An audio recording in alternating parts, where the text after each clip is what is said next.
Shawn Kingston and his mother appearing in federal court today. It comes after both of them were indicted in a $1 million fraud scheme. Local 10's Andrew Perez tried to speak with them as they ran from our cameras. Andrew.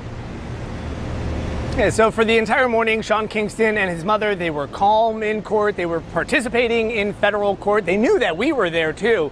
And then all of a sudden at the last minute, both of them decided to book it. Take a look at this.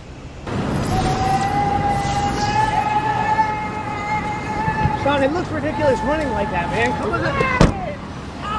You didn't need to run like that. Come on. Put that up. On the spot, news media, we got the latest news. We don't care about the views, we just representing right. Put local news internationally every night. On the spot, wave that Jamaican flag from left to right. Let's get it right, y'all know the type. We ain't dealing with the hype. We make it take flight. Yeah, man, my viewers and subscribers, what go on, a blessed and wonderful Monday morning to each and every person out there tuning into On The Spot News Media. Now, my peeps, you don't know how we do it over on this side each and every morning. We have to give thanks and praise to the Most High Creator for the preservation of life, because life is indeed the greatest. So in the morning, my peeps, I have a few stories to share with you, the regular members of Chan Public and also members of the diaspora. So please like the video, share the video, watch the entire vlog so you can get a full understanding and a better appreciation of everything we are going in Jamaica. So watch this now, my peeps. In the morning, we're going to kick it off with some international stories. Really, really sad news. Boy, may I tell you, the thing rough. Now, this Jamaican female presently on your screen identified as 30-year-old Misha Williams. The police in New Rochelle is stating that her body was found lifeless in a New Rochelle apartment at 55 Clinton Place on Saturday, August 24th. The police stated that sometime around 10:15 a.m. they received calls that gunshots was fired. The officers responded and found Misha, the 30-year-old woman, lifeless from an apparent gun-up wound. The New Rochelle PD patrol officers were able to quickly secure the scene and located people with valuable information.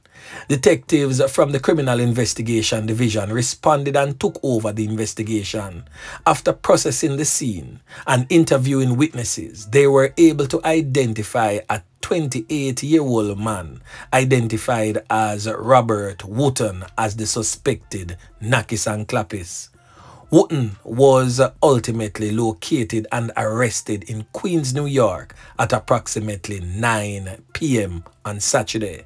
Charges are now pending and his court date will definitely be finalized. The police are stating that although the exact relationship between the two is not clear, they affirmed that Miss Williams and Wooten, the Knockist and Knockist, did know each other. Boy, another female Jamaican life just gone just like that.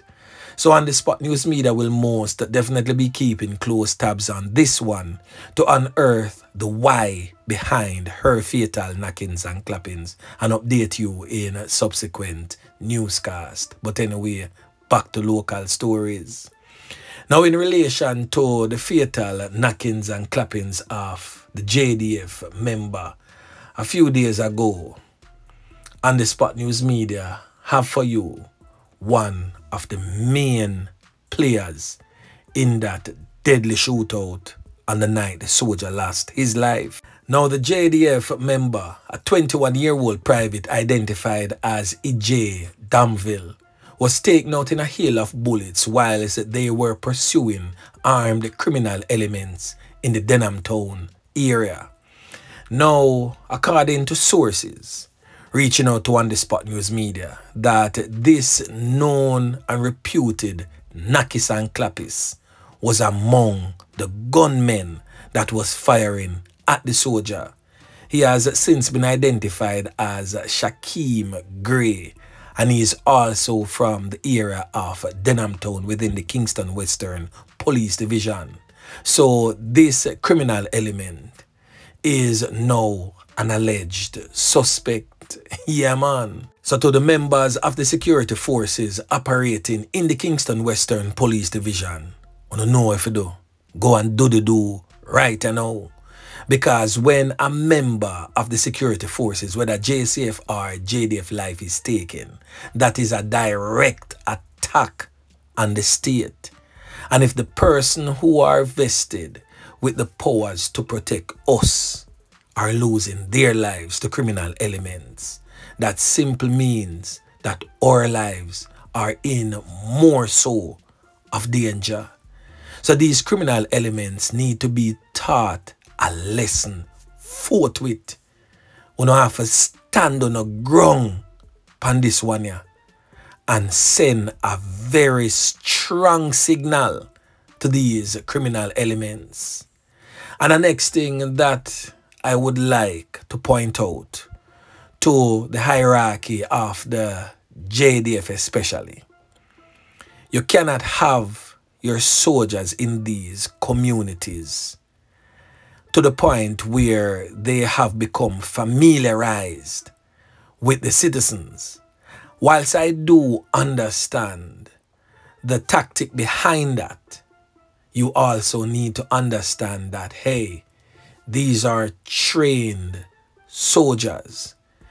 Once they become too familiar with the people in the community, them are gonna start drop them guard and feel comfortable.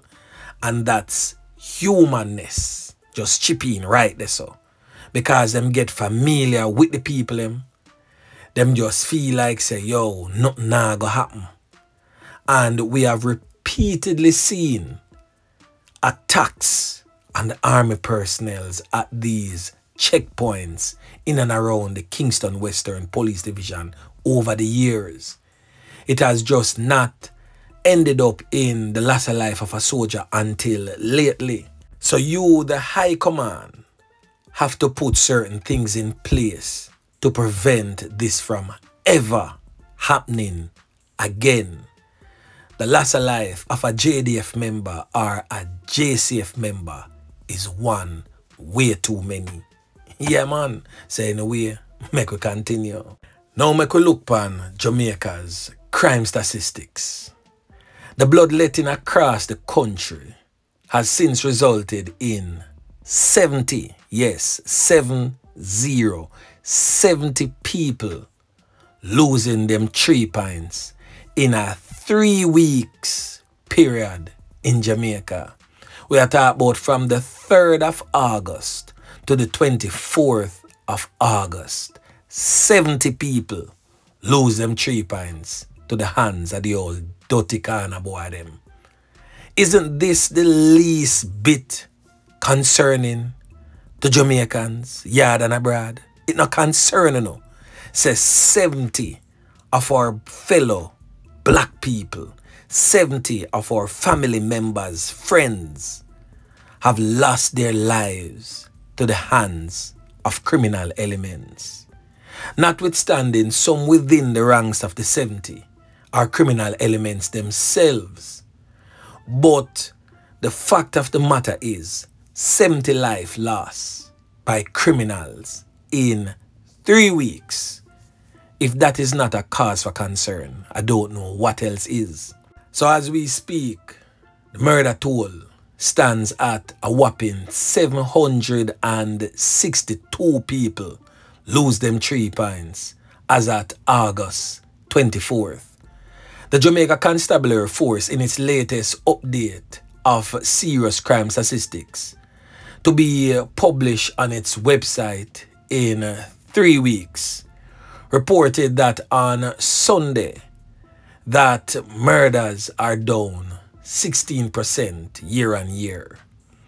In the previous update on August 3rd, the knockings and clappings toll stood at 692 across all 19 police divisions.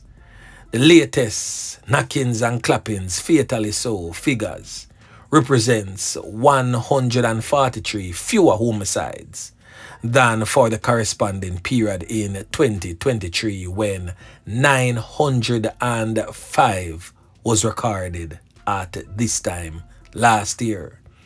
Now the St. James Police Division still remains the most murderous of them all. It stands at 90 fatalities since the start of the year. The Westmoreland Police Division still stands at the second most murderous police division, stands at 66. The St. Andrews South is third at 61. The St. Catherine South is at 59. And the St. Catherine North Police Division is at 54. Now, these 5 police divisions represents the most homicides since the start of the year. The Portland Police Division has the fewest. It stands at 7. All other divisions are in their double digits.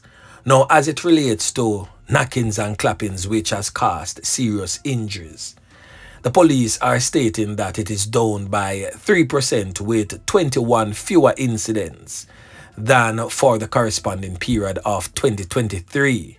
Injured persons, hold-on and tech, robberies and break-ins are also on the decline, and during the period of August 3 to 24, the nation was rocked with 2 mass knockings and clappings in separate police divisions. Remember, on August 11th, in the community of Cherry Tree Lane in Clarendon, 19 people get caught and 8 fatally so. And just last week, August 20, in Point Hill, at Christopher Martin's grandmother's wake, a similar onslaught took place at the wake, and 8 people get caught up and 1 fatally so. Now, we need to understand that each knockings and clappings, me I talk about when man come spray the whole place and whole heap of people get caught up, is a potential loss of life that. Can you imagine if all 19 we get caught up at Cherry Tree Lane did end up lose them 3 pints, and all 8 we get caught up at the wake of Christopher Martin's grandmother did end up lose them 3 pints? What a piece of calamity it would have been in our dearly beloved island home, Jamaica. My peeps, the thing really rough, and we need to take a stand and do something before something do we. Yeah, man. Now in the St. Catherine North Police Division, that police division has been rocked with yet again another fatal knockings and clappings. This time, a 36-year-old construction worker lost his life at a wake of his grandmother in Johnson, St. Catherine, early Sunday morning. He has since been identified as George Joseph, said to be a resident of Johnson. According to police reports, sometime around 12:50 a.m., Joseph was attending a wake for his late grandmother, Desleen Williams, when gunfire erupted. He was later discovered in a fire that had been set up to prepare food for the gathering. Upon closer inspection by the police and by residents, it was discovered that Joseph sustained a corner wound to the left side of his face. Residents, however, rushed him to the hospital where he was pronounced, you know what. Boy, may I tell my peeps, the knockings and clappings continues. The Spanish Town Police is presently investigating. Now over there in the neighboring parish of Clarendon, an AK-47 rifle was seized during an operation in the troubled, war-torn, crime-riddled Portland Cottage on Friday. It was discovered in a yard sometime around 2:05 p.m. during a search of that particular premises. No arrest was made in connection with that magnificent find. So another decent spot of work again by the squad of them. Yeah, man. Now the last thing that we are going to talk about, my peeps, is a really, really sad story, but it's kind of bittersweet, so to speak, because the police have made a breakthrough in this really sad and horrific case. Now, this female presently on your screen one of our nation's most vulnerable, identified as Jamelia Cole, who was 15 years old at the time when she met her demise. 3 criminal elements wore her down and took from her her innocence. I'm pretty sure you understand what I'm saying right here. Hold on and take type of situation go on with a 15-year-old. Then they beat her, tied her up in a yam field near her home in Albertown and left her for dead. Now the police have made a breakthrough and 3 criminal elements are presently behind bars. We're speaking about 23-year-old Timoy Brown, otherwise known as Big Red, said to be from the Cotton Tree District. He was charged in February with misprision of a felony and failing to report the incident. Also charged is 22-year-old Tyrese Brown, but more popularly known in the criminal underworld as Street Man, said to be from Albertown address. And also charged for her loss of life is 20-year-old Jabin Brock, also known as Nuko, said to be a laborer from Stettin Town district in Trelawney.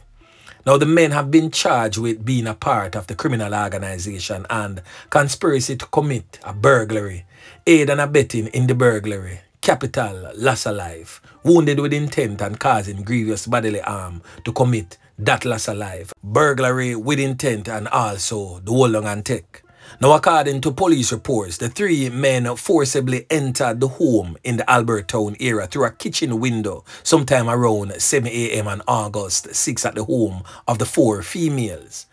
Now, during the intrusion, 3 of the women were allegedly struck in the head with a blunt object, rendering them unconscious. The 4th occupant, a 9-year-old girl, was asleep at the time. She woke to the commotion, contacted her father, who then instructed her to seek help from neighbors who alerted the police. Upon arrival of the police, the team discovered the 3 unconscious women and found the body of the 15-year-old presently on your screen. The 15-year-old was found in a position where it is said that the criminal elements forcibly put themselves inside of her. Boy, may I tell you, they took the 15-year-old innocence, and not only that, them beat her, tie her up in a yam field and left her for dead. Boy. Now what is to be done to these criminal elements who are now presently behind bars?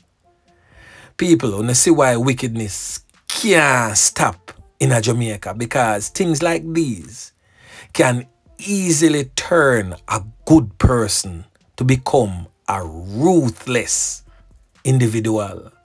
Boy, it's rough. Now, the police team stated that they found her body in a yam field and she was pronounced you know what at the hospital. The other women received medical treatment and were subsequently released. The police stated that Tyrese Brown was apprehended on August 19th whilst driving a stolen motor vehicle and is currently being remanded in custody.